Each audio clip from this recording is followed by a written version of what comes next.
Now, mo fẹ́ bá yín sọ̀rọ̀ lálẹ́ yìí gẹ́gẹ́ bí ọmọ sí bàbá. Mo fẹ́ sí yín níyè díẹ̀. Mo rí pé ọ̀pọ̀ àwọn ènìyàn wọn ò lọ́pọlọ. Orí wọn kàn wà lórí wọn ni. They don't have any ọpọlọ. Mo máa bá yín sọ̀rọ̀ lórí point méjì.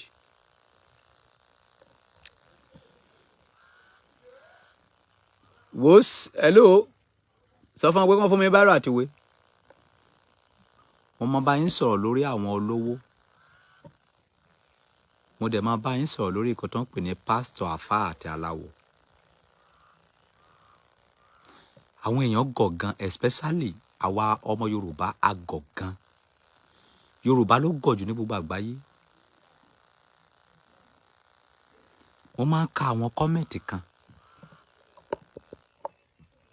Tí bá ti ń sọ̀rọ̀ ọkọ àtòbò báyìí, àbí mo ń mu ọtí, àbí mo ń ṣe ráskà.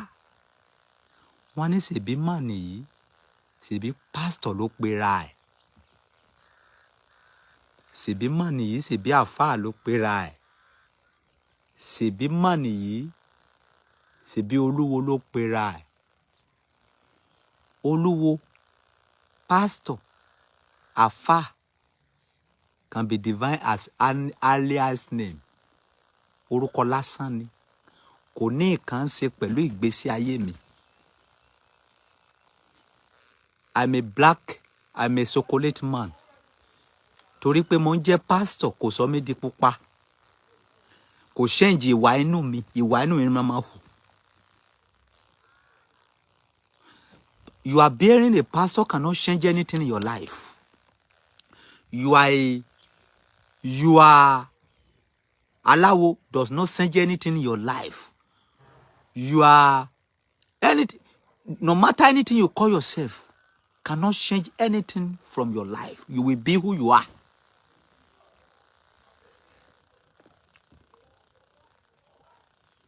But you people believe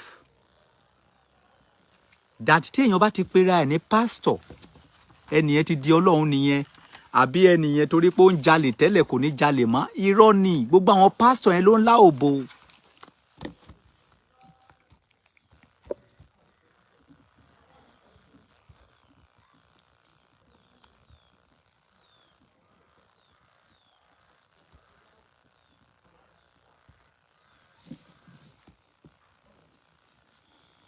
Gbogbo àwọn pastor tẹ́ ń wò yẹn, gbogbo wọn ló ń lá òbò.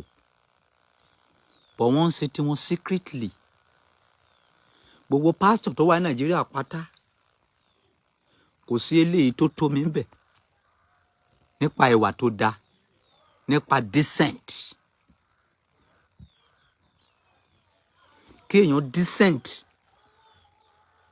kó níwà dáadáa, kò sí eléyìí tó dáa tó mi kì í ṣe tẹnu. Ṣùgbọ́n ẹ̀yin wò mí gẹ́gẹ́ bí ènìyàn burúkú torí pé mo bọ́ síta, pé mo sọ pé olóṣó ni mí. Mo ń bú ènìyàn, mo free. Nǹkan tí ó yẹ kí n máa ṣe ní kọ́nà kí n máa bò, mo ṣe ní gbangba. Lẹ́yìn fi ń pè mí léèyàn burúkú níbi tí ọpọlọ ẹ̀yin èèyàn kú dé. Àwọn kẹ̀ wọ́n bo tí wọ́n mọ́lẹ̀. Dáadáa yẹn nìkan ni wọ́n sọ níta. Burúkú wọn yẹn, wọn ò ní sọ yẹn. Yẹn lẹ́yìn fi ń pè wọ́n léèyàn Ọlọ́run. Ẹ rí wípé òpònú lọ̀pọ̀lọpọ̀ ènìyàn torí ẹ ò ní àròjinlẹ̀. You cannot think deeply.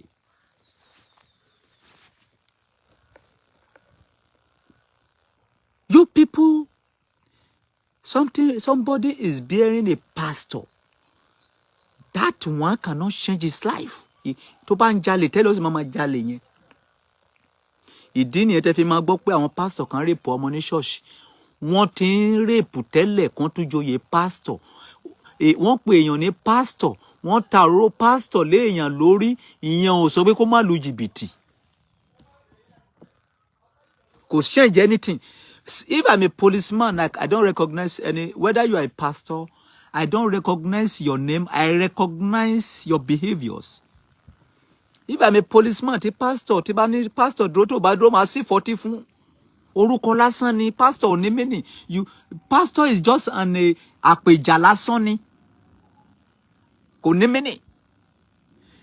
I mean, àfáà ni mí ò jẹ́ nǹkan kan, is àpèjà lásán ni, kò ní important kankan, kò ní kankan ṣe pẹ̀lú ìgbésí ayé ẹ, kò lè change kankan nínú ayé ẹ, man. Ṣebí man ni, ṣebí pastor ló pera ẹ. Are you mad? Wetin concern me? Does pastor have anything to do in my life? That name, pastor, does this have anything to do in my... No, it cannot. You call me pastor cannot change me. This is King Solomon. This is who I am. Whether you call me king, whether you call me pastor, whether you call me professor, whether you call me lawyer, it can't change my behaviors. So, gbogbo yín gbàgbọ́ ní sí pé tá bá ti pè ní pastor ẹni ẹ ti di Ọlọ́run ni ẹ. It's a stupid mentality. Go and stop it, man. If the person that you are calling a pastor, if it is a thief before, if she be after she preach in the church, she will thief. Ẹni tẹ́ ń pè ní pastor yẹn tó bá ti jẹ́ olè tẹ́lẹ̀, after tó bá parí ẹ̀sìn, ó sì máa lọ jalè.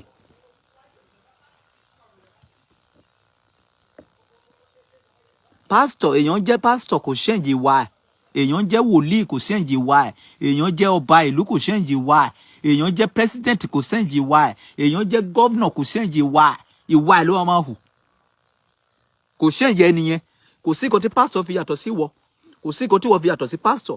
Kò sí nǹkan tí àfáà fi yàtọ̀ sí ẹ. Kò sí nǹkan tó fi yàtọ̀ sí àfáà. Eléyìí tó ń sọ pé Ọlọ́run bá wọn sọ̀rọ̀ yẹn, Ọlọ́run bá wọn sọ kankan. Ebi, ikú, àrùn tó ebi tó ń pa wọ́n nínú ló ń bá wọn sọ̀rọ̀. Ọlọ́run bá anybody sọ̀rọ̀.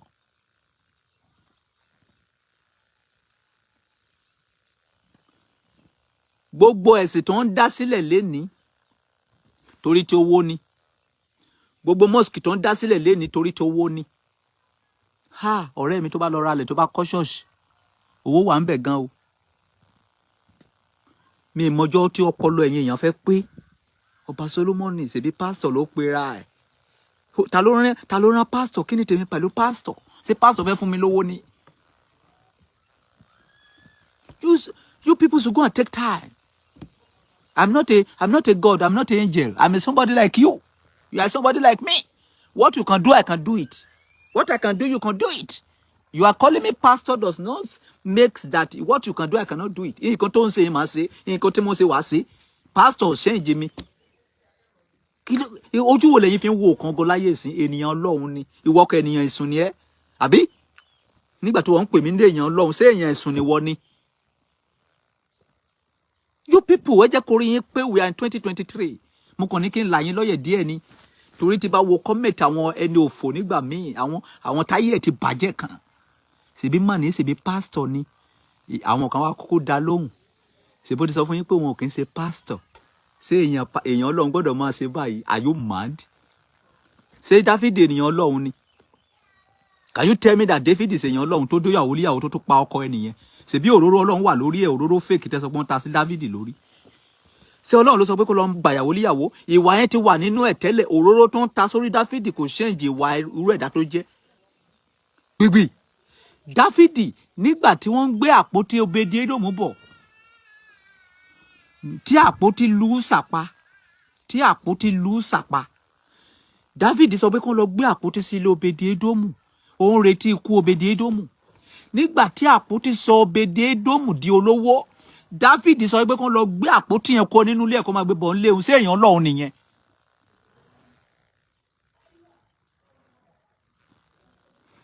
We are a human being.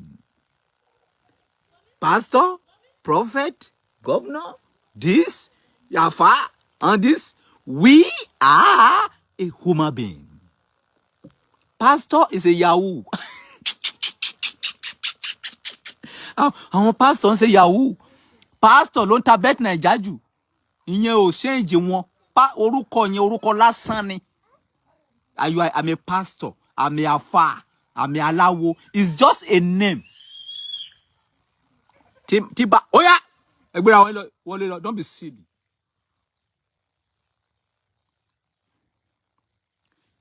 Òun jẹ́ pastor kò change ìwà ẹ mọ́mì. Daddy, pastor ò lè change ẹ. òun jẹ́ àfáà kò ṣẹ́ǹjì ẹ ènìyàn ni ẹ. ẹ̀yin tẹ́ máa ń kọ́mẹ̀tì yẹn ẹ jẹ́ kó rí máa pé kì í dẹ̀ ṣẹjọ́ yẹn ò gbọ́n ni. ha ọba Solomon ẹ wo èèyàn Ọlọ́run bó ṣe ń ṣe ìwọ kẹ́niyàn èsùn. nǹkan tí ò lè ṣe mo lè ṣe. pásítọ̀ ló ń lá òbò jù ní Nàìjíríà. tó bá dé ibi tí pásítọ̀ ti ń jẹ òbò tó ti ń jẹ ìdí ẹ̀rù ayé máa sí ẹ́. tó bá dé ibi tí pásítọ̀ ti ń lá òbò. pásítọ̀ nìyẹn o tí obìnrin máa tún máa gbá ọwọ́ mọ́ lórí pa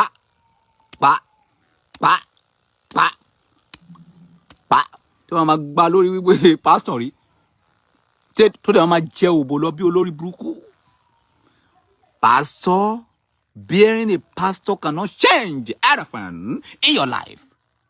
You will remain who you are. Bearing, Gigi. Oba, put on your crown. No. I have tell you thousands of times that my crown is not about crown. A crown táwọn obìnrin máa ń wun yẹn. Crown mi kọ́ kì í gbogbo adé tá ń gbé sórí yẹn camouflage ni kì í ṣe ibi tó ń pè ní ọba gangan nìyẹn. Nǹkan tó wà nínú ọpọlọ gangan náà ń pè ní ọba, òun náà ń pè ní kábíyèsí. Nǹkan tó wà nínú 36 yìí. Adé tó jẹ́ pé àwọn obìnrin máa ń wun tó máa gbé ìdílé lórí. Tó máa lọ sí menstruation tó máa jókòó lé lórí pé lórí burúkú ọba kan ló máa délé yìí. Àwọn obìnrin ló hun adé yẹn ṣe adé nìyẹn. Inú adé wà, adé kì í ṣe nǹkan tí yẹn lè fojú rí mẹ́n. Adé kì í ṣe nǹkan tí yẹn lè fojú. Gbogbo all religion is for business. Don't look pastor as a special people that kò lè ṣe nǹkan tí wọ́n bá ṣe. Pastor máa dó ọmọ ìyá ẹ̀. Pastor máa rape. Pastor máa ṣe kidnapper. Pastor lè pa èèyàn. Àfáà lè pa èèyàn. Ó lè ṣe kidnapper. Èèyàn ni. He's a human being. Tí bá tún gbọ́ anybody tó lórí burúkú kan bá tún comment. Ṣèbí máa ní ṣèbí pastor ló pé àrà fẹ́ pa ẹ̀ ni.